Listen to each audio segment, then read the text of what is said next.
இந்த செய்தியை உங்களுக்காக வழங்குவது அருண் மசாலா. 1983 ஆண்டிலிருந்து தரத்துடன் தன்மை மாறாத அறுசுவை சமையலுக்கான அருண் மசாலா.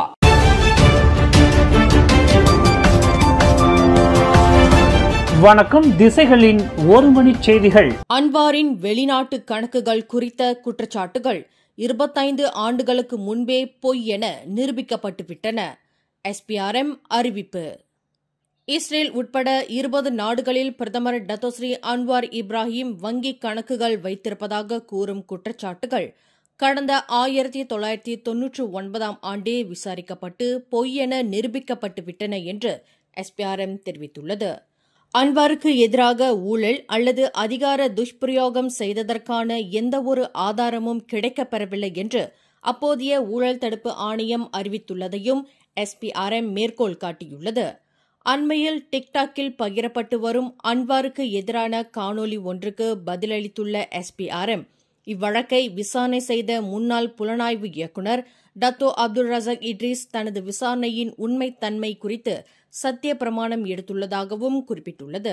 எனவே பொதுமக்களை தவறாக வழி நடத்துவதோ அல்லது ஒரு தனிநபரின் நற்பெயருக்கு களங்கம் ஏற்படுத்தும் வகையில் காணொலி வெளியிடுவதோ வேண்டாம் என்றும் SPRM அனைத்து தரப்பினருக்கும் நினைவூட்டியுள்ளது. அவ்வாறு தவறான தகவல்களை பரப்புவது குழப்பத்தை ஏற்படுத்தி பொது ஒழுங்கை சீர்குலைக்கும் என்றும் SPRM எச்சரித்துள்ளது. மலேசியா கடந்த 2024 ஆண்டு முதல் பாலஸ்தீனத்திற்கு 70 மில்லியன் ரிங்கெட்டுக்கும் அதிகமாக நிதி மற்றும் மனிதாபிமான உதவிகளை வழங்கியுள்ளது என்று வெளியுறவு அமைச்சர் முகமது ஹசான் தெரிவித்துள்ளார். நேற்று வியாழக்கிழமை ஐநா பொது சபையின் 80வது அமர்வின் ஒரு பகுதியாக நடைபெற்ற பாலஸ்தீன அகதிகள் குறித்த அமைச்சர்கள் கூட்டத்தில் பேசிய முகமது ஹசான், பாலஸ்தீன மக்களுக்கான மனிதாபிமான அறக்கட்டளை நிதியத்தின் மூலம் இந்நிதி வழங்கப்பட்டதாக கூறியுள்ளார். பாலஸ்தீன மக்களை மலேசியா தொடர்ந்து ஆதரித்து வருவதை குறிக்கும் விதமாக கூடுதலாக 105 மில்லியன் நிதியை மலேசியா வழங்கப் போவதையும் முகமது ஹசான் அக்கூட்டத்தில் அறிவித்துள்ளார். பிரதமரும் PKR கட்சி தலைவருமான டத்தோஸ்ரீ அன்வார் இப்ராஹிம் இன்று வெள்ளிக்கிழமை மதியம் 2 நாட்கள் சுற்றுப்பயணமாக சபாவிற்கு செல்கிறார். பிற்பகலில் கோத்தா கினபாலு சர்வதேச விமான நிலையத்தை அடையவுள்ள அவர் பின்னர் ரிஃபோமாசி இயக்கத்தின் 27வது ஆண்டு நிறைவையொட்டி இனானாம், தாவாவ் மற்றும் சண்டாக்கான் ஆகிய இடங்களில் நடைபெறும் 3 PKR பொதுக்கூட்டங்களில் பங்கேற்கிறார்.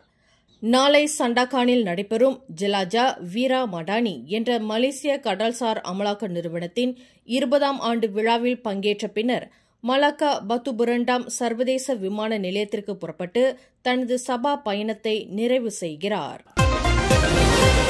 காசா மற்றும் பாலஸ்தீனத்துக்கு அமைதி காக்கும் பணிக்கு செல்ல மலேசிய ராணுவம் எந்த நேரத்திலும் தயார் நிலையில் இருப்பதாக மலேசிய ராணுவ தளபதி ஜெனரல் தான் ஸ்ரீ முகமது அஃபிசுடின் ஜன்தான் தெரிவித்துள்ளார். என்றாலும் அதற்கான முடிவுகளையும் இப்பணியின் பாதுகாப்பு நிலைகள் குறித்தும் அரசாங்கமும் வெளியுறவு அமைச்சும் மட்டுமே முடிவு செய்ய முடியும் என்றும் அவர் குறிப்பிட்டுள்ளார். அதேவேளையில் மலேசிய ராணுவத்திற்கு அமைதி காக்கும் பணியில் நீண்ட கால அனுபவம் உண்டு என்று குறிப்பிட்டுள்ள அஃபிசுடின், கடந்த 1960 முதல் காங்கோ, சொமாலியா, போஸ்னியா மற்றும் கம்போடியா உள்ளிட்ட நாடுகளில் மலேசிய ராணுவம் அப்பணியை மேற்கொண்டதை சுட்டிக்காட்டியுள்ளார். 4 போலீஸ்காரர்களை கொலை செய்ய முயன்றதாக 35 வயது ஆடவர் மீது இன்று அமர்வு நீதிமன்றத்தில் குற்றம் சாட்டப்பட்டது. நீதிபதி நூர் ஹம்சா சைஃபுடின் முன்பு அக்குற்றச்சாட்டு வாசிக்கப்பட்டபோது முகமது ஹமீருல் அஷ்ரப் முகமது சைப்புல் என்ற அந்த ஆடவர் தன் மீதான குற்றச்சாட்டை மறுத்துள்ளார். கடந்த செப்டம்பர் 20ஆம் தேதி காலை 11 மணி அளவில் முவாலிமில் உள்ள புராங் ஓய்வு பகுதியில் எரிபொருள் நிரப்புமிடம் ஒன்றில் அவர் அந்த 4 போலீஸ்காரர்களை தாக்கியதாக குற்றச்சாட்டில் கூறப்பட்டுள்ளது. தண்டனை சட்டம் பிரிவு 307 கீழ் சுமத்தப்பட்டுள்ள இக்குற்றச்சாட்டுகளில் குற்றம் நிரூபிக்கப்பட்டால் அதிகபட்சமாக 20 ஆண்டுகள் வரை சிறை தண்டனை விதிக்கப்படலாம்.